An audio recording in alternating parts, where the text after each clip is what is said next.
Hello, everyone. I am Jeffrey Stern, your host of today's Ohio Fund Report with Will Zell, founder and managing partner of Zell, founding CEO and now Executive Chair of AssetWatch, and a leading voice in rethinking how venture capital works across Ohio. Will's path into technology and venture was not conventional. He grew up and still lives in Bellefontaine, Ohio. At 17, he ran for city council under the slogan, "A Voice for the Future." He spent time in ministry, built a real estate portfolio during the financial crisis, and ultimately found his way into technology startups, learning firsthand what it entails to successfully raise capital from Ohio. After a few early startup attempts, Will co-founded what became AssetWatch, a predictive maintenance platform serving global manufacturers that has since raised more than $100 million in venture capital and scaled into a high-growth industrial technology business, employing hundreds across the state. But perhaps more interesting than breaking through Ohio's capital gap is Will's effort to redesign it. In 2020, he founded Zell, a diversified venture platform focused on investing in and building category-defining companies in Middle America. Through Zell and the Ohio Angel Collective, Will is working to expand access to early-stage capital, grow the top of Ohio's innovation funnel, and shift the ecosystem from scarcity to abundance. In our conversation, we unpack the structural gaps facing Ohio's founders, what it took to scale AssetWatch to where it is today, why democratizing venture access matters at all, how to build a multi-stage venture platform outside of the coasts, and what it would mean for Ohio to invest in innovation proportionally to the size of its economy today. Will and I are on similar pages about many of the challenges and opportunities Ohio has today, and so it was very fun and insightful to unpack those and hear Will's perspective on all of these topics. So please enjoy this wonderful conversation with Will Zell. Hello, everyone, and welcome to the Ohio Fund Report, a show dedicated to raising the collective ambition of Ohio. Before we dive in, just a quick note. This podcast is for informational purposes only. Nothing you hear today should be taken as investment advice, a recommendation, or an offer to buy or sell any securities. Please note that the Ohio Fund and its affiliates may maintain investments in the companies discussed. Any forward-looking statements you hear today are based on current expectations and may change. Please do your own research and consult with your advisors before making any investment decisions. For more information on the Ohio Fund, please visit theohiofund.com. Well, we've known each other for a little while now, and I've always appreciated how consistently you show up for entrepreneurship in Ohio across companies, capital, community, and you've really lived it and experienced it from every angle, as a founder, as an operator, early stage companies, scaled companies. Also as an investor, you've taken these real ambitious swings and navigated a lot of the capital gap that we've talked about many times before and are doing a lot to address it. And I think really elevate the whole conversation we're even having around it. But when you zoom out, for those that don't know your story, growing up in Bellefontaine, Ohio, and running for city council as a teenager and spending time in ministry, it's not the typical path to technology and entrepreneurship that I'm familiar with. And so I'd kind of love to just hear how you trace the arc of your story and how those earlier formative experiences paved the way for this clear passion that you have around entrepreneurship in Ohio. Awesome. Thanks, Jeffrey. It's just a really great honor to be here. Big fan of everything that you do across the ecosystem and also being a voice and a champion for the startup community. I've lived all my life in West Central Ohio and knew not being native to Ohio, but coming in and really embracing and understanding and taking time to learn the nuance of what is possible. I have a ton of respect for you and I'm grateful to be here and spend this time with you today.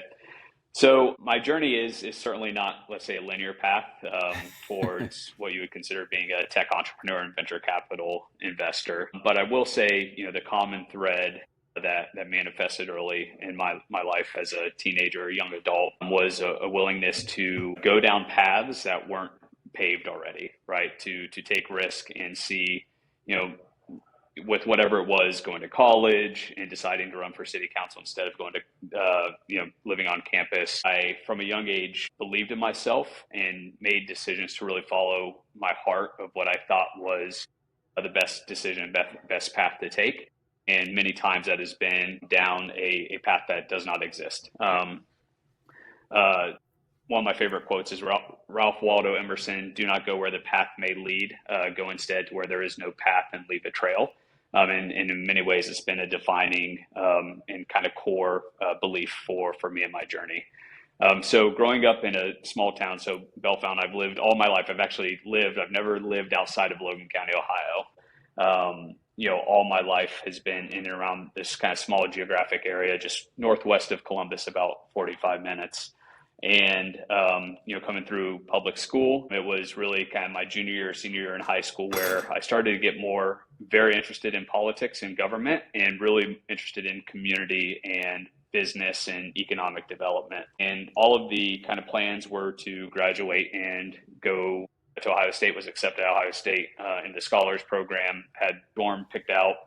But then kind of that first opportunity to do something different presented itself very randomly. And it was an opportunity to run for city council when I was a senior in high school. And I, through a lot of encouragement, and primarily kind of the anchor point for that was an internship that I did in that fall with the president of the Logan County Chamber of Commerce, which was really my first time where I got to meet a lot of the community leaders. It was an interesting set of decisions to make, but ultimately it was, I would say, where I made my first entrepreneurial decision, even though it didn't have to do with starting your own business. So if you think of the technical definition of being an entrepreneur, it was still the, idea of going after a dream and going down this different path that had a lot of risk, a lot of uncertainty.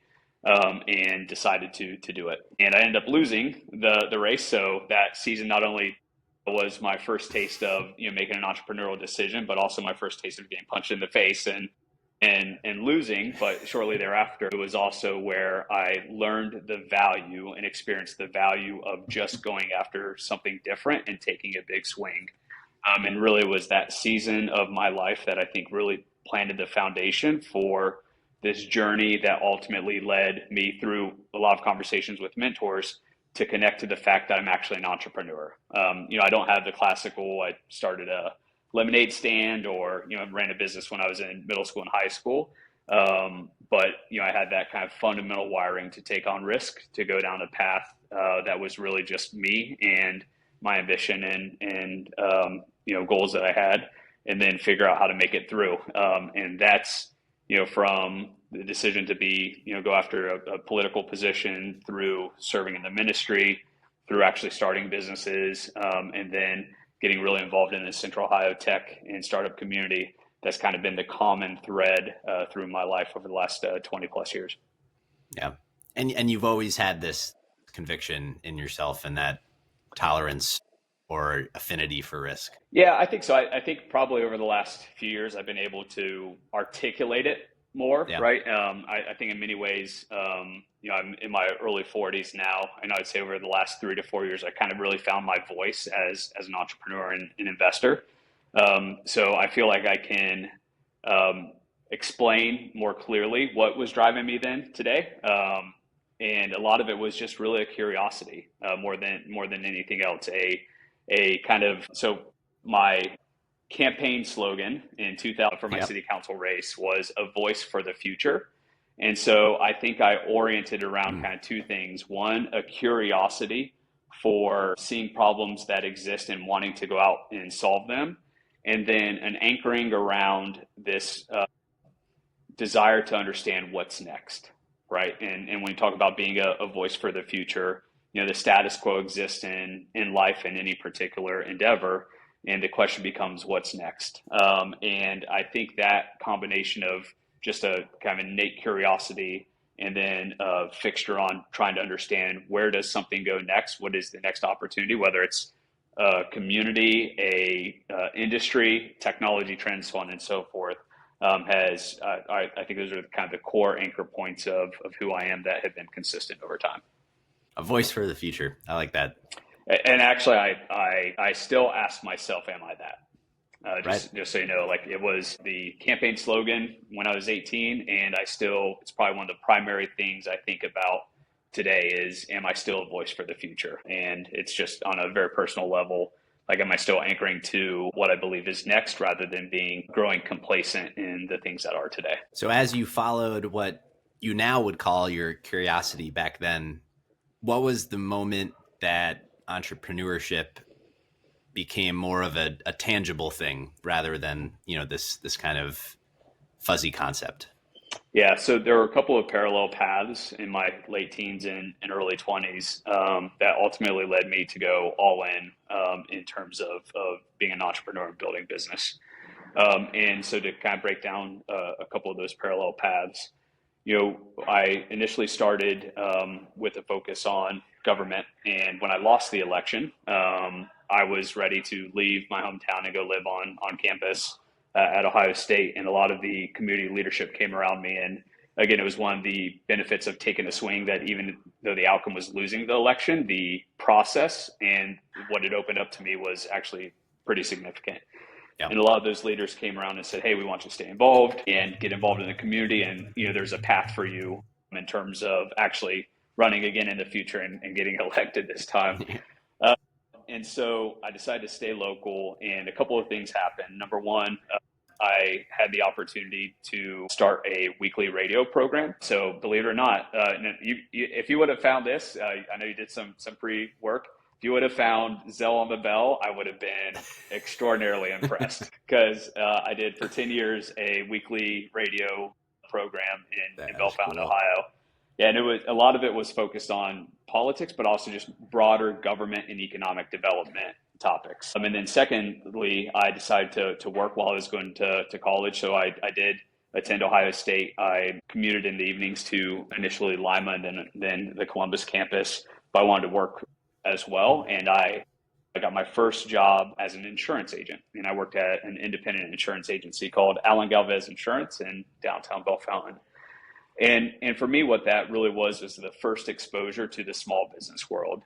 You had a military veteran who served in Vietnam, had his own really interesting life journey, ended up in the insurance industry, built his own independent insurance practice, and working there for several years. It was just that first exposure to what it took to actually build your own business. And I learned a lot from that. During that journey, I had a really interesting faith experience, very powerful and profound in my early 20s, that led me ultimately to leaving insurance and actually serving in the ministry. So I went on staff full-time at a church in Bellefontaine and served there for around 5 years. And that was a ton of leadership development and being involved in the community. So if I followed that arc, it government and politics, and then nonprofit world is a good way to maybe categorize the ministry. And where I was really orienting around was, like, from first principles, community. And what I found that I cared about is, I care about community. I care about the community that I live in. I care about the startup and tech community in Ohio. And the kind of what built mostly for me was a desire to positively impact communities that I care about. And when you start to look at how that happens and where influence comes from and platforms for impact, a common denominator is often very successful business people. So if you look at where do politicians go when they need to raise money for their campaign, where do nonprofits go when they need support for their initiatives, and the businesses themselves that can not only provide a product or service to a market, but can positively impact their community, you find that the marketplace and being an entrepreneur and a business owner actually becomes an extraordinary platform for, again, not only doing good and creating impact through your business, but to serve your broader community. So taking my kind of propensity for risk and kind of finally connecting those dots to, the marketplace and being an entrepreneur, where I ultimately landed, I spent a lot of time actually focused on this, is if I project myself toward, at the end of my life, 85, 90, hopefully maybe older by the time those days roll around, if I'm looking back, what do I want to be proud of building? And where that landed was having the core of that be building in the marketplace, building businesses, investing in businesses, and using that as a platform through which we can be that voice of the future and actually create that future.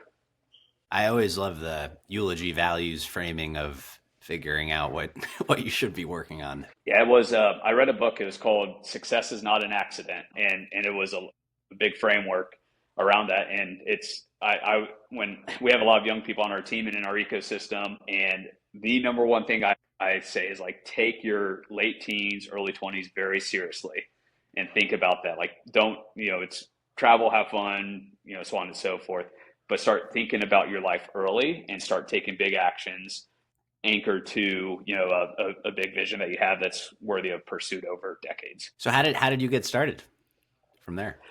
Yeah. So I actually started my first business while, as an insurance agent, and my first LLC, if you will. It wasn't a proper business, but I had the opportunity to buy a piece of real estate in downtown Bellefontaine. It was an old historic building that I actually rented the second floor, and the owner came to me. He was selling his men's clothing business and was getting rid of this real estate.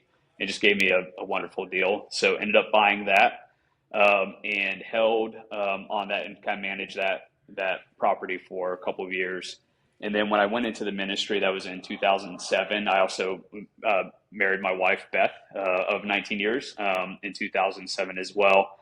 And as I, started kind of, 2007, 2008, I was really wanting, the kind of shape of entrepreneurship and building businesses, really was taking more of a, let's say, mind share. And the easiest thing to focus on at that stage was real estate, because I had one property.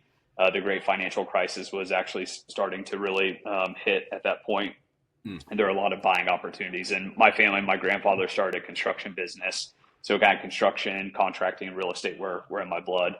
So my first business that I really built was in real estate. And it was primarily through 2008, 9, and 10. We did about 19 properties, primarily in the Logan County area. So single family properties, a few multifamily, and a couple of commercial properties, primarily in the downtown. For me, I would say that was my first business, but it was really where I cut my teeth as an operator, got punched in the face a lot, figured out what I was kind of pretty terrible at, and what I was pretty decent at. And, the famous Mike Tyson quote, "Everyone has a plan until you get punched in the face," is 100% true in business. When you start a business, the very first thing that happens is the market is literally going to punch you in the face, and it's going to expose very quickly what you're bad at. And survival and growth is all about how you persist around those realities, either building capability, hiring team members, whatever it takes to build, that multifaceted set of skills that are needed to grow any business.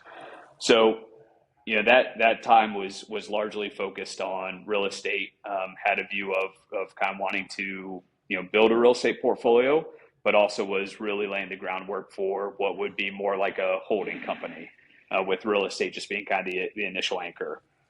In 2011, 2012 is where I really started to make some more moves into that, and specifically tech. And then also my wife and I, a big part of our relationship and the joy that we have with each other is around business building. She's actually an entrepreneur and founder as well. Valentine's Day 2012, we opened Sweet Aromas Coffee in downtown Bellefontaine, a coffee shop and bakery. And she operates that to this day and has just done an incredible job of building that business. So we were kind of in this like kind of crazy season, because we also had 2 kids that were under 4 and a third on the way. It was an insane time, but we, believed in each other, and she has been an incredible partner over that time. I'm not the easiest person to probably be married to, just in the context of this ambition and drive. But where I ultimately landed on in like 2011, 2012 is I wanted to move beyond real estate and more into operating companies, but specifically tech. Because when you look at like, how do you build wealth? How do you build impact? Obviously learning as much as I could from Silicon Valley at the time, it was like, all right, if you can build a high growth company as a founder and you have that founding equity ownership is the greatest source of wealth creation in our society. How can I, as I'm building out, what I want to be a holding company, how can I focus on that and start to take swings for building tech, which is the season that led me from, all of my ecosystem and relationships being in Bellefontaine and Logan County to start coming down to Columbus quite regularly. And so what were those first tech swings? Yeah. And that was the beginning of a lot of pain that it fuels us. It's a lot today of punching in the face. That's Vessel Investment Group. Yeah, I'm actually permanently bruised from the neck. That's why I wear collared shirts all the time. So a couple of things were really interesting. So the very first idea that I had was a company that was called Huddle Woo. So the name was a little fun, HUDDLEWOO.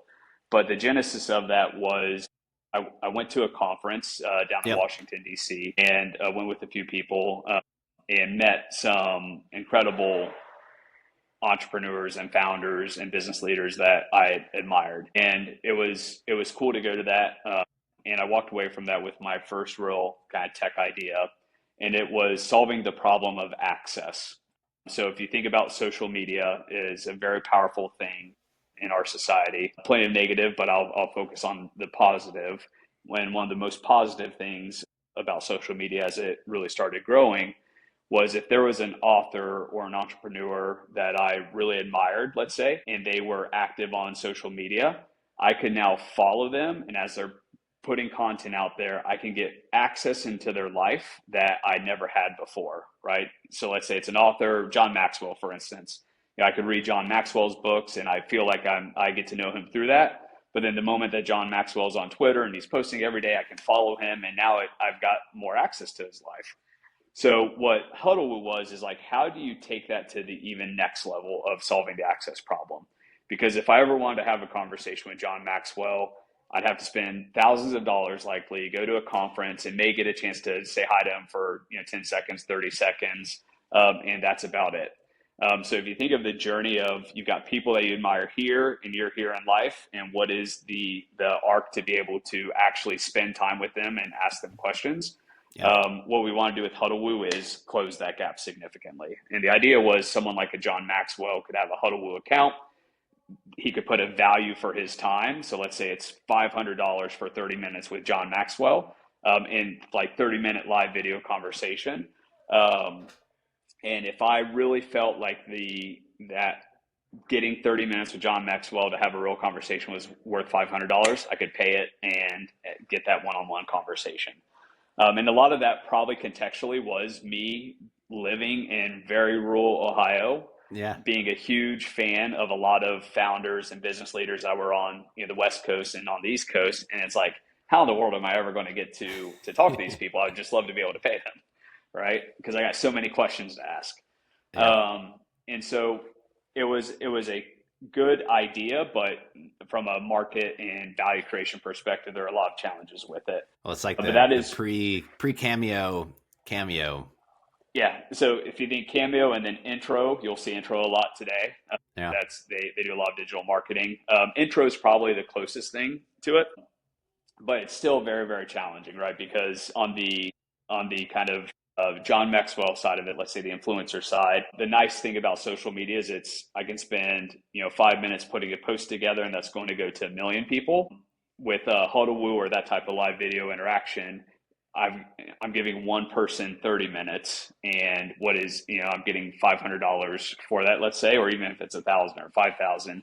The value trade of that was challenging. And then the second thing was just the fact it was 2012 and live video streaming was not anywhere near what it is today. Yeah. So there's certainly some tech challenges there.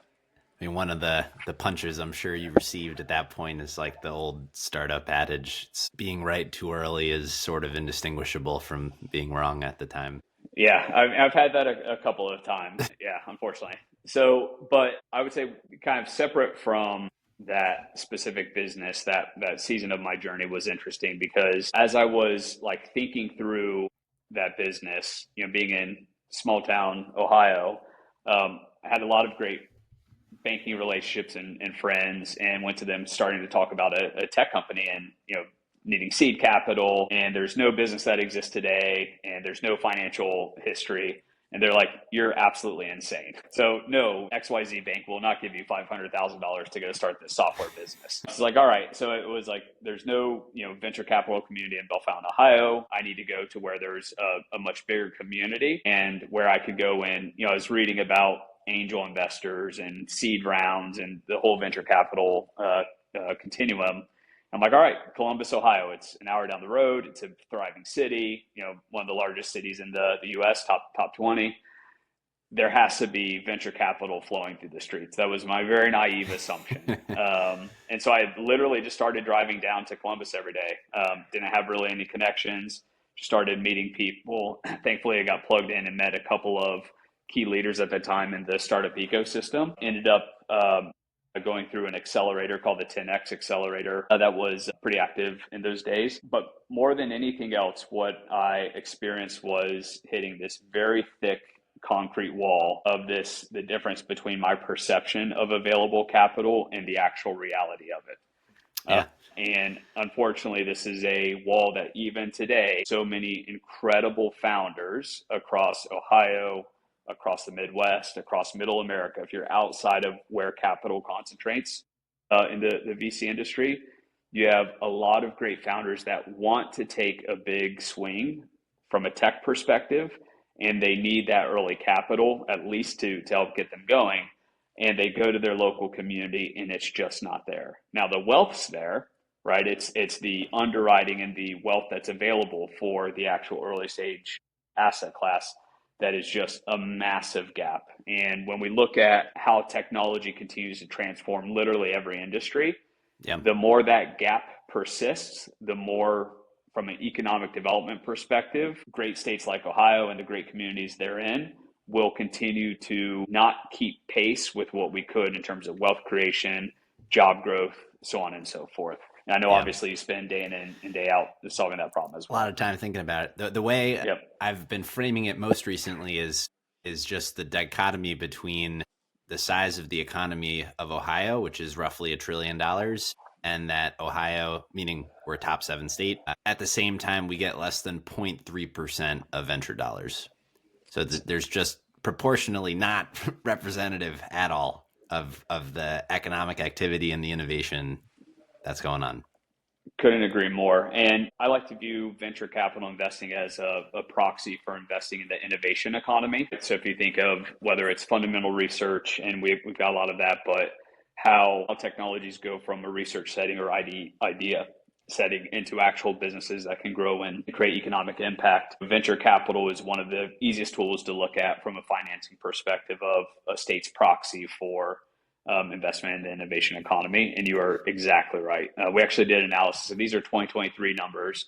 I know it's not better in 24 and 25. It's probably actually worse. But when we looked at 2023, so you have Ohio is 7th largest economy in the U.S. When you looked at us from a venture capital investing in that year, we were 18th. And everyone would say like, okay, we're middle of the pack. But that really, and that was in terms of amount of venture capital dollars invested in the state.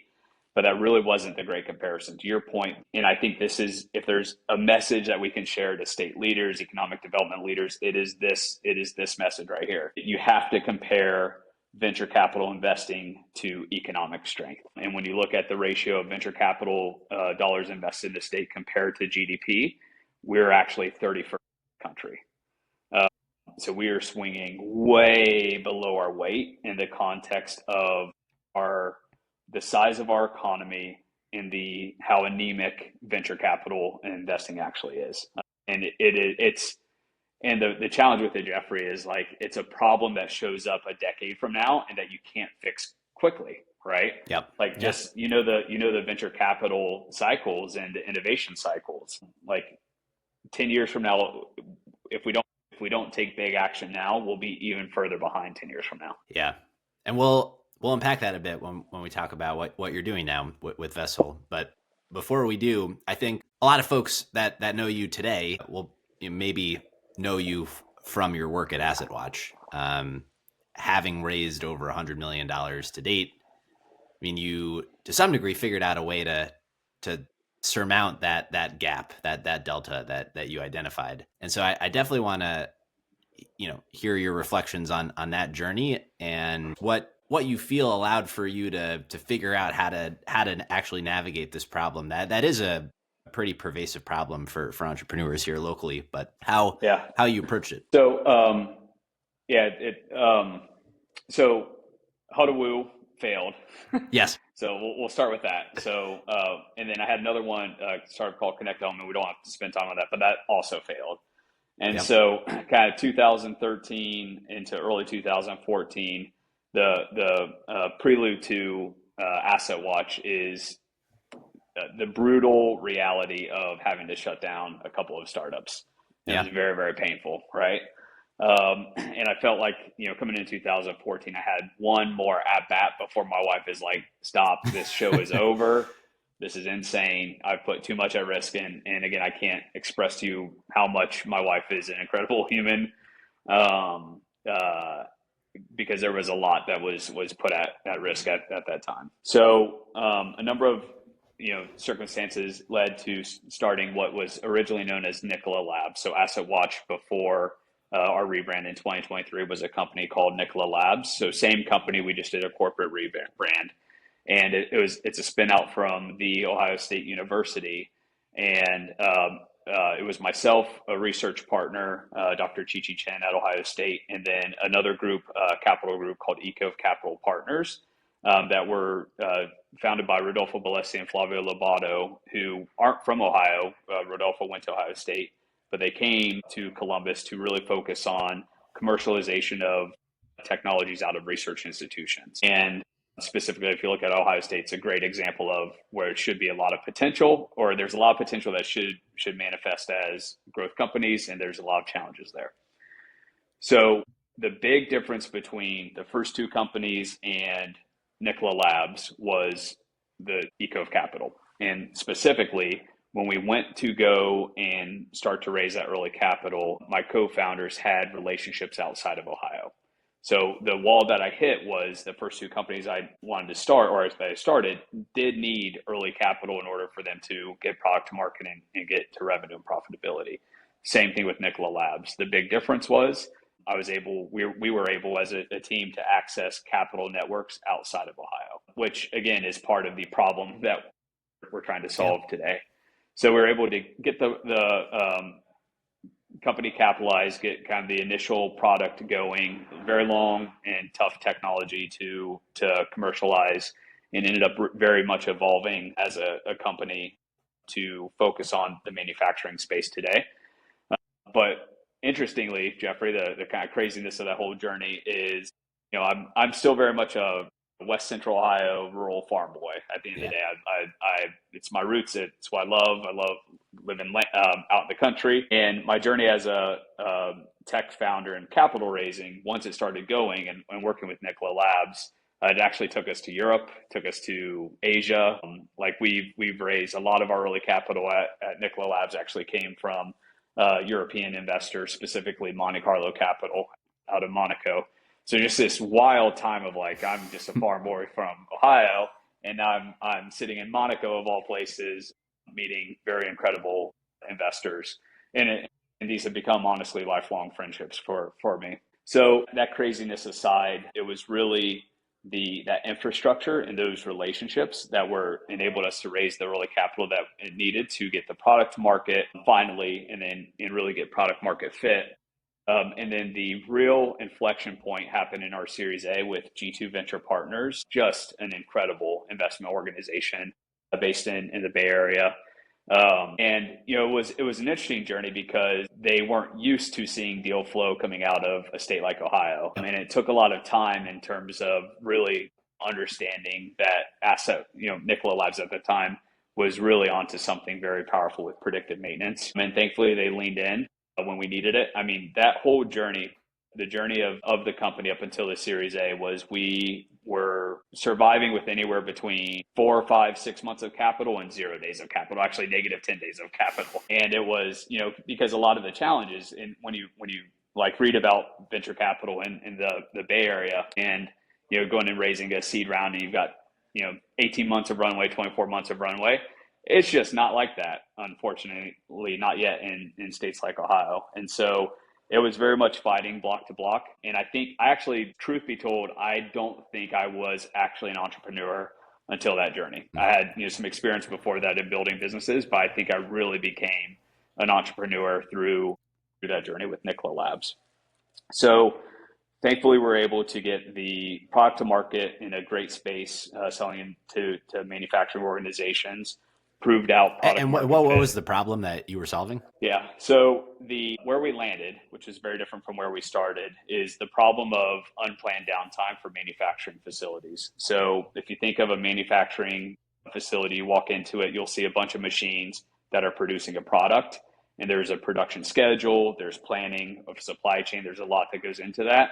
And if a machine fails during production, it could take the machine down, could take the line down, could take a plant down, and that is an experience of unplanned downtime, right? You're not planning on everything being down, and it is one of the most expensive periods that any facility faces, any manufacturing facility. And it is very, very expensive for manufacturers across the world. What we brought to market was a hardware and software platform where we put sensors onto this manufacturing equipment, think of like a gearbox or a bearing, and we're monitoring vibration data. And with vibration data, let's take a gearbox. There are probably 20 to 30 different faults that you can see in a gearbox through vibration data that you generally get a heads up, weeks, if not months ahead of that actually becoming a downtime event. So, the status quo at the time was gearbox breaks, and then the maintenance team has to fix it really quickly. With AssetWatch, we enable the maintenance team to see the failure mode in the gearbox and fix that issue well before it leads to unplanned downtime. And it is, when we look at the relationship that we have with our customers, what they spend with us on an annual basis, we're generally saving them 8 to 10 times what they're spending with us. It is just that big of a problem to be solved. And we brought that product to market in 2019. Really by the end of 2020, we're hitting product market fit and really starting to scale revenue. And it's been high growth since then. It's working really well. So company's up to about 350 team members across the country. We did our Series C last year led by Viking Global. So our key institutional investors, G2 Venture Partners, Wellington, Touchdown Ventures, Triangle Peak Partners, and then Viking Global came in. And today it's a company that's still very much day one, an incredible runway ahead of it, and a team that is just crushing it on every metric that you can imagine. Yeah, well, congratulations. And I'm more of a fan now. So I went from CEO to executive chair at the end of 2020. Brian Graham went from chief operating officer to CEO. And that's a lot of our playbook at Vessel is we want to be great at that 0 to 1 phase. And then as a company grows, how do you bring in elite executive leadership? And Brian Graham, Brian Ratliff, Matt Longhouse, the whole C-suite has just done an incredible job of building a great organization. So I'm more of a fan, very much impacting in the business every day, but in terms of the real hard work and the results, just an extraordinary team that makes it happen every day. Yeah. Well, I'm sure it must have felt pretty good to be on the other side of getting punched in the face kind of relentlessly. And yeah, it's good to be on the offense. Yeah, 100%. Yep. Yeah. Well, that's a perfect segue, I think, to talk about Vessel. And I think I want to frame it with this idea that I is actually how I first became aware of you. It wasn't actually through AssetWatch, but it was through what I would kind of frame high level as democratizing venture capital access. And I kind of want to frame Vessel in that because I love this idea, but I want to hear from you. Why is this important to you? And then, really the kind of a formative story for Vessel. Yeah, absolutely.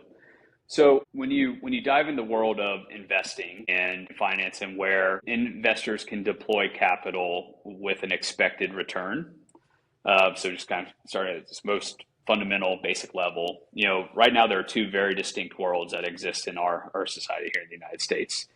There's the world of publicly available, publicly registered securities. So think of the stock market, mutual funds, bonds, so on and so forth. So relatively liquid instruments that in order to be able to give an investment opportunity to an individual investor, they're registered with the Securities and Exchange Commission, and they're marketable to the masses.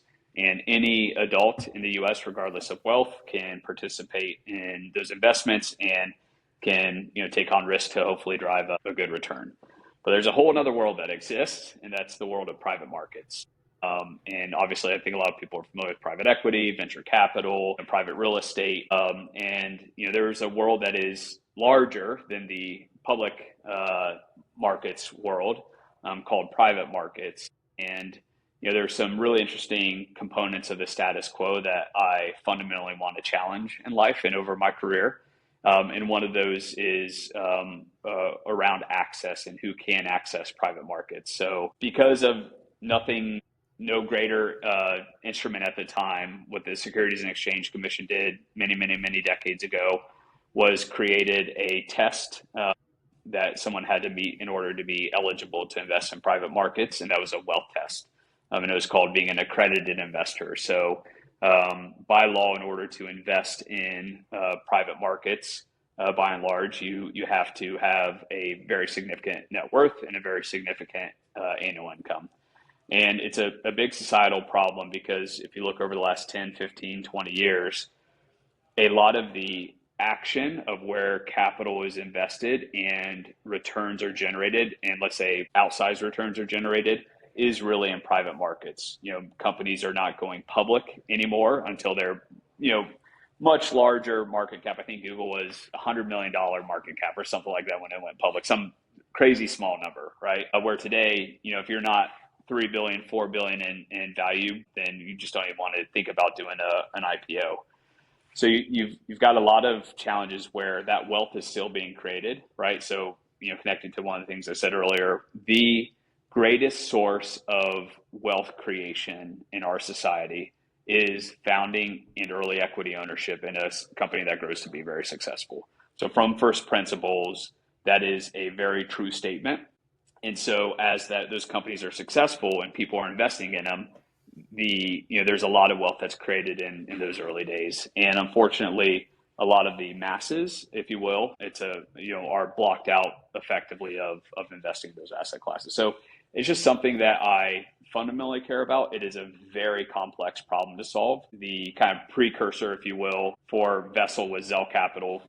And the effort there was around trying to figure out how to structure a fund that was open to the masses. And we were able to get a registration of a product through the SEC. Is really a beautiful product. But the challenge was all of the complexity around going to market with it, and we ultimately had to pivot. But even pivoting away from non-accredited investors to be able to invest in private markets, it's still the idea of making the asset class accessible is very important for us. And so when you look at an individual who is in wealth creation mode in their life, how do they have the ability to start to build a portfolio of investments in venture capital or in private markets? We want to build at Vessel. We have funds with larger investors, and we'll continue to do that. But we also want to make the asset class approachable. And the kind of key way we're doing that now is through our angel collective syndicates that we run and manage, where an individual angel investor, they do have to be accredited, but they can begin to build a portfolio of startups at a very small investment per deal relative to what you would traditionally see in private markets. So, I just, at the end of the day, I get why the status quo exists. I do understand it. I just fundamentally disagree with it. And there are a lot of people across the country that are doing some good work to try to change it. And I'm a very big fan of all that effort. Yeah. So what is Vessel? Yeah. So Vessel, the culmination. The best way, yeah, it's a culmination. And actually, I'm a big believer in brand stories. So, if you look at AssetWatch before it was Nicola Labs, both had very distinct brand stories. And, when I went from CEO to executive chair at AssetWatch, I knew I wanted to get to the investor side of the table. And actually Zell Capital was always a placeholder name because we were dealing with a complex product itself and what we wanted to build. So it's all right, let's worry about the brand later. So just call it Zell Capital. And so it was always a placeholder name. And, in 2023, spent a good time, we went through the journey with that fund, and we're really starting to lay the future of what the organization would be. And it was the kind of time where I had with the team the ability to really sit down and think about what we want to build over time. And Vessel for us is an expression of gratitude for the founder's journey. So if you look at the founder's journey, it's actually a very similar archetype to explorers of old. And I don't need to go into the details of it, but at a separate time, I'd love to have this chat with you. So if you look at the Magellans of the world, Christopher Columbus, you look at all of the great explorers of old, and the step-by-step journey that they had to go through for their expeditions, their voyages, and the risks that they took on.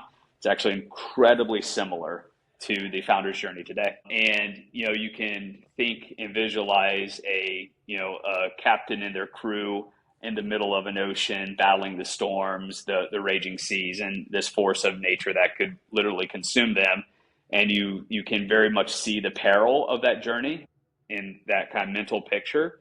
And then you go look at a founder that and you're looking at them and you don't see the peril of the journey, but it's certainly happening in their mind, right? So you and I could be talking, and if we were literally talking 5 years ago, we'd have this conversation like this, but what you don't know is what's actually going on in my life is I am sitting in darkness in a small ship with a crew that thinks I'm absolutely insane, and there is a hurricane around us right now.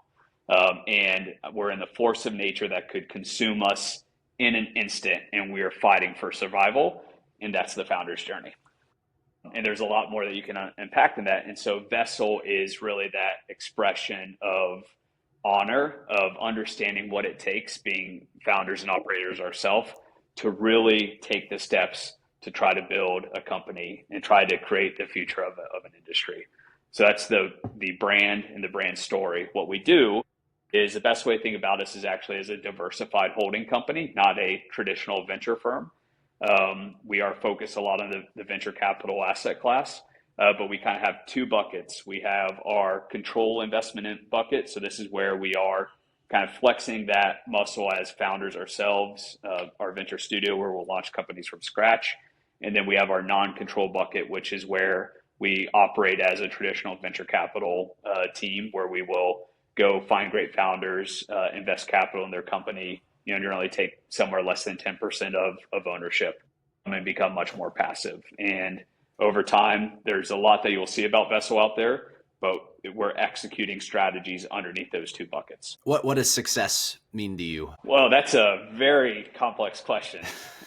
In the context of Vessel, in the broader context, but what does it look like to build the best version of what Vessel can be? Yeah. So Mark Kwame, who is one of the founders of the Ohio Fund and started Drive Capital. If you go back in time, the time capsule to Drive Capital's early days and their website, the number one statement is that the Midwest is the opportunity of a lifetime from an investing perspective. And my fundamental view is they were not wrong at all. That's a very, very right statement. And, when we look at what we want to build at Vessel is, as an organization, we want to build a platform that ultimately becomes a multi-stage platform to provide capital at the various stages of the business building journey. And we want to scale it to where we're competing with the coasts. And we're competing at a very high level and elite level against coastal investors and investment groups. But the underlying core is that we're proving along the way that there are great founders in Middle America that are worthy of capital, and that with the right capital and the right belief system behind them and encouragement, that they have the potential to start and scale and drive great outcomes in Ohio, in Michigan, in Kentucky, in Indiana. And the thing about Silicon Valley is it becomes a magnet that pulls capital in and pulls talent and pulls resource in. The problem that we have to solve from first principles is a more complex problem of how do you actually make something similar work disaggregated. So between Louisville and Columbus and Cleveland and Cincinnati, how can we build this connectivity of relationships, of awareness, of collaboration to ensure that the right information is provided, that the founders can be discovered and that capital can be delivered to them. And how do we do that starting at the very earliest stages? So a startup ecosystem is very much like a sales funnel, right? So at the top of the funnel, where from a sales perspective, you're starting with like marketing qualified leads, sales qualified leads, and starting to do that outreach.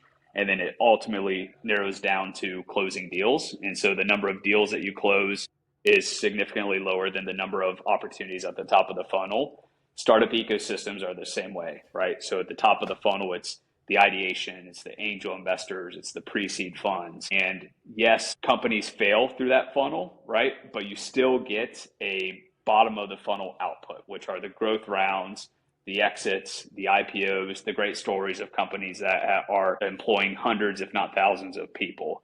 And so if we want to have more outcomes at the bottom of the funnel, which is what we are all in the business for, we have to start with adding more to the top of the funnel. And that's why our initial wave of focus is the early stage, angel, pre-seed, so on and so forth. But we want to build that through, and we will be building the whole platform through the various stages of growth. We have a lot to prove, frankly, around impact, around being able to do this in middle America, and having a hell of a lot of fun while we're doing it. Yeah.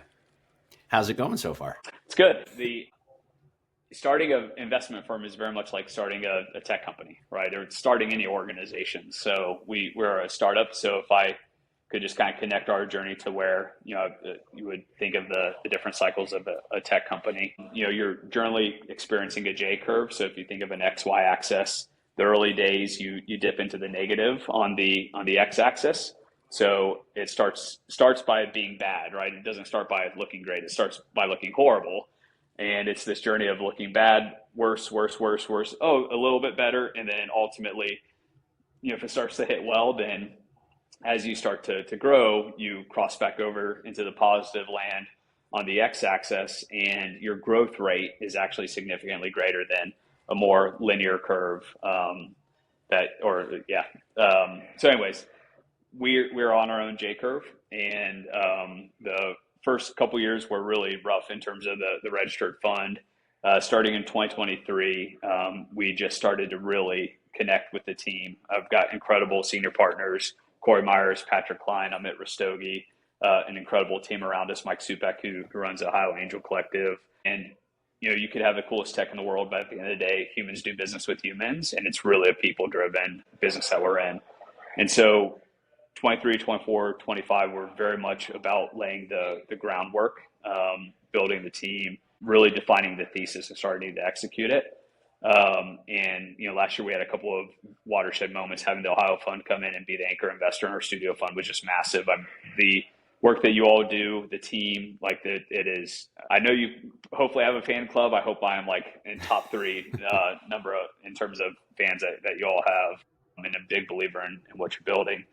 So now where we're at is, we're through a lot of that kind of bottom of the J curve, and we're starting to come up. And as we come up, we're going to be coming up at a very high growth rate. So we wanted, a lot of what we do at Vessel is we're trying to invest in companies that have that type of venture scale output and returns. What may not be known, and I'll just share it kind of very bluntly, is we want Vessel itself to be on that same journey.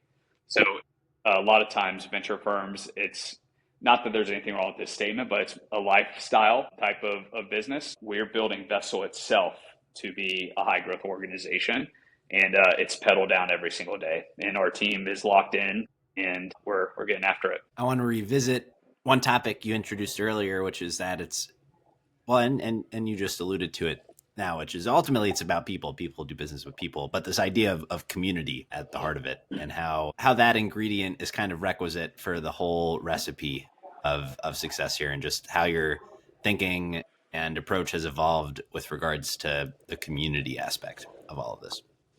Yeah, it's so an ecosystem is always kind of a complex thing, right? In the startup ecosystem, tech community, however you want to describe it, is a complex system.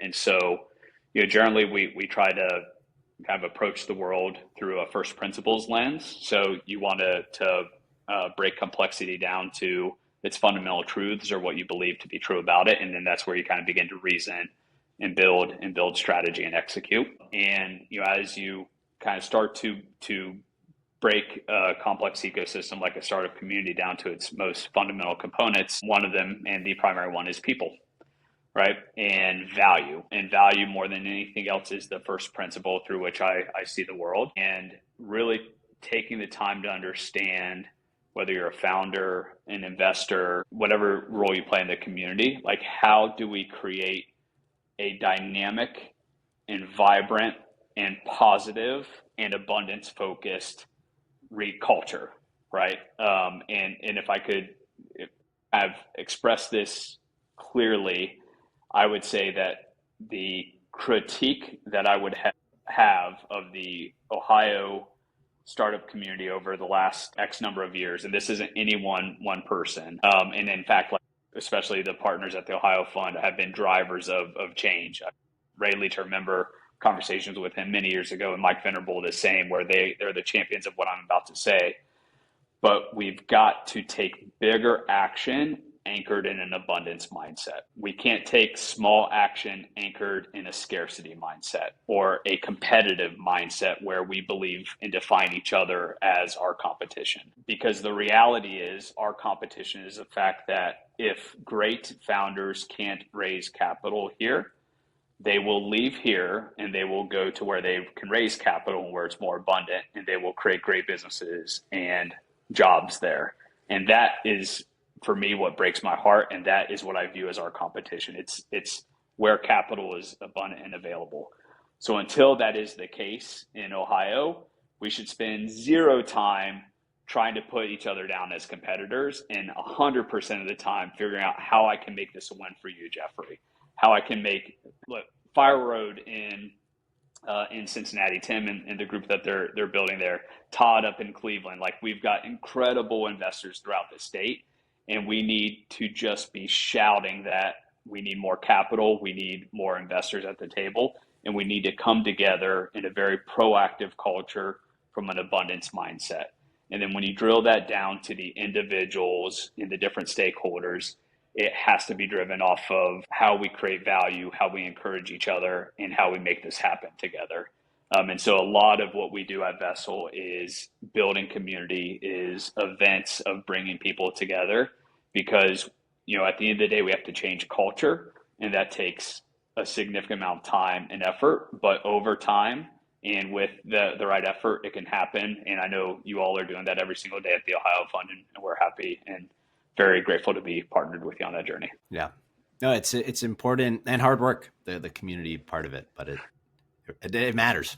It does matter. It's extraordinarily hard work, actually. And some of our team members are excellent at it. I'm actually not that great at it myself in terms of the actual detailed work that it takes to do it well. So literally right now I'm sitting in Solico Capital in Louisville, Kentucky for the Spilt Social Business Hop event here. And the relationship with Solico and just everything about what's happening here in Kentucky is amazing. And that's the message that we want to take on the road throughout the Midwest and the Great Lakes region is, now is the time. There are founders out there building today. We see it every day in our pipeline. You have great founders really taking big swings, and they're worthy of capital. So let's make it happen. Yeah. So you mentioned you feel you now have the vernacular, the language to know that maybe what was guiding you earlier was this curiosity tied to, your ambition. What do you find yourself when you think voice for the future today, looking forward? What are you curious about? What's kind of got your attention? What do you see ahead that you're most excited about? I think when you look at what it actually takes to do what we want to do right now with Vessel and a lot of the collaborative partners that we have, that is a life's work. So you focus on nothing else over the next 10, 15, 30, 50 years than just doing that. And in many ways, how do we shake these great states like the state of Ohio and remind the state of the origins of greatness, right? If you look back at what made Ohio great, and you look at some of the founders, they were the tech founders of those days, the Rockefellers of the world. And we have that DNA here. And what it takes to really change culture, you have to be very patient. You have to execute every single day. But that in and of itself is a journey that could take quite some time. On the tech side, there's a number of different things of both positive and negative implication around AI.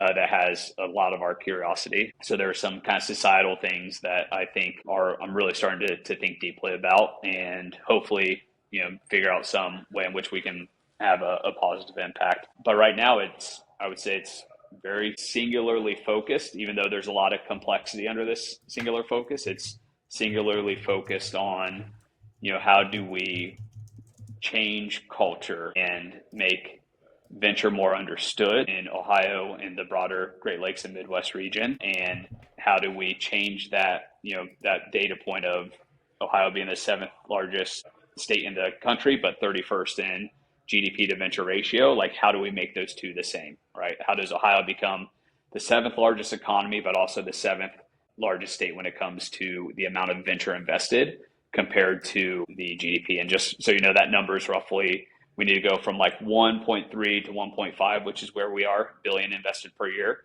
to about 4.5 to 5 billion invested per year.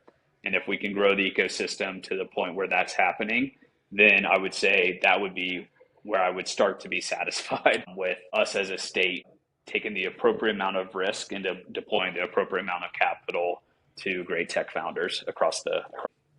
Yeah.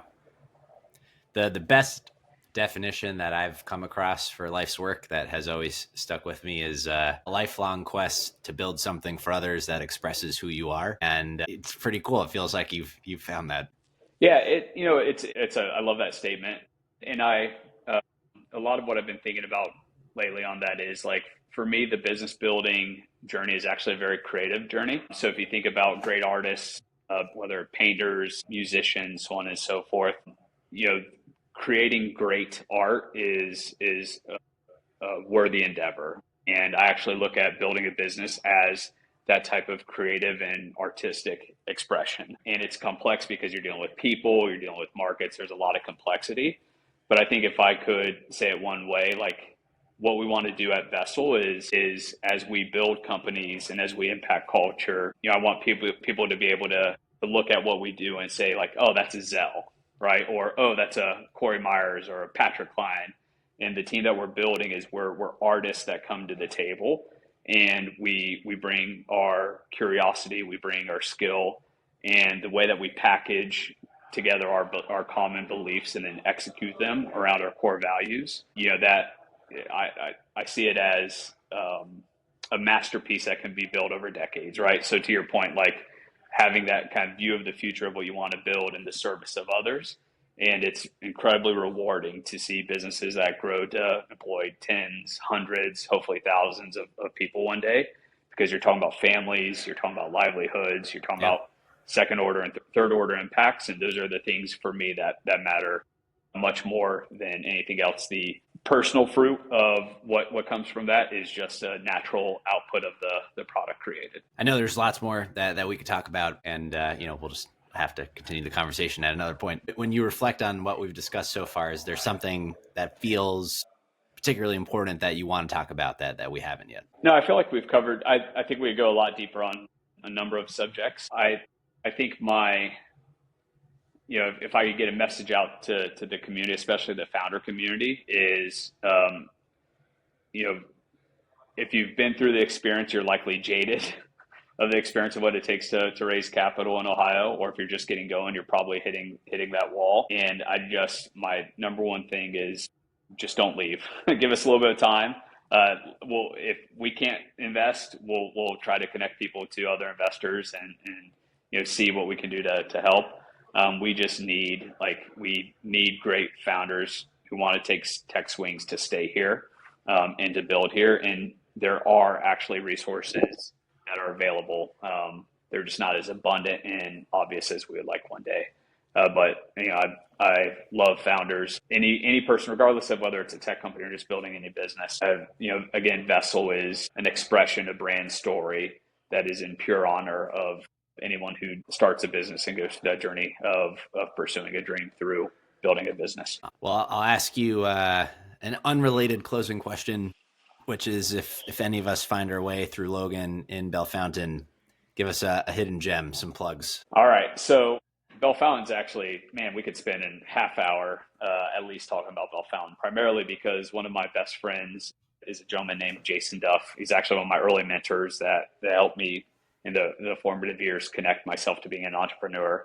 And he's the founder of a company called Small Nation. And what he's built at Small Nation is this really interesting model around helping small downtowns and, let's say, smaller communities transform from, the trends, which have been a lot of commerce goes to the edges of town, downtowns get hurt, and how do you create a sustainable growth model for investing in historic downtowns across Ohio and in other states beyond. And downtown Bellefontaine has been his masterpiece in many ways. And, he and I go back to the high school days, and what he's done and really the effort that he's led in Bellefontaine is unbelievable.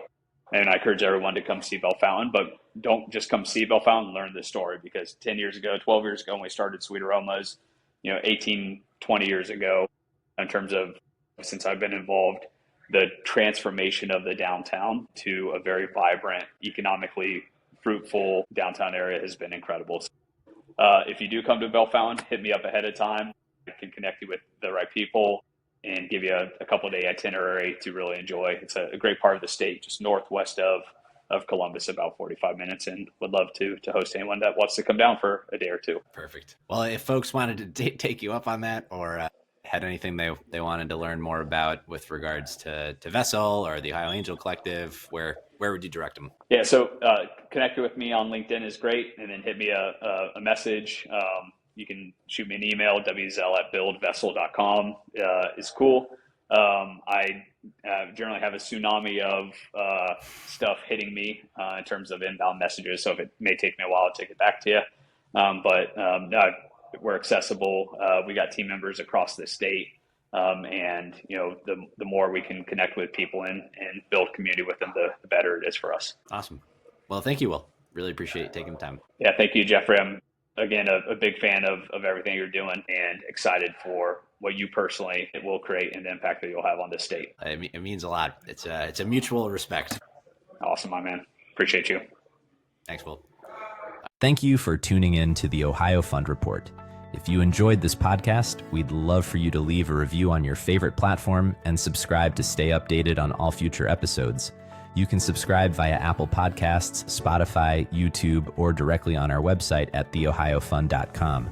The information shared on this podcast is for informational purposes only and does not constitute investment advice, an offer to sell, or a solicitation of an offer to buy any security. Past performance is not indicative of future results. The views and opinions expressed by our guests are solely their own and do not necessarily represent those of the Ohio Fund. A guest's participation in this podcast does not imply an endorsement or an investment recommendation by the Ohio Fund. This podcast may include conversations with leadership of a company in which the Ohio Fund or its affiliated funds have an investment, and as such, financial interest in the success of this company, and there may be a conflict of interest in presenting information about the company and its performance. Any forward-looking statements or projections discussed during this episode are based on current expectations, assumptions, and estimates. Actual outcomes may differ materially due to a variety of risks, uncertainties, and other factors. Listeners should consult their own legal, tax, and financial advisors before making any investment decisions. For more information about the Ohio Fund, including our Form ADV, other regulatory filings, and additional conversations, please visit theohiofund.com.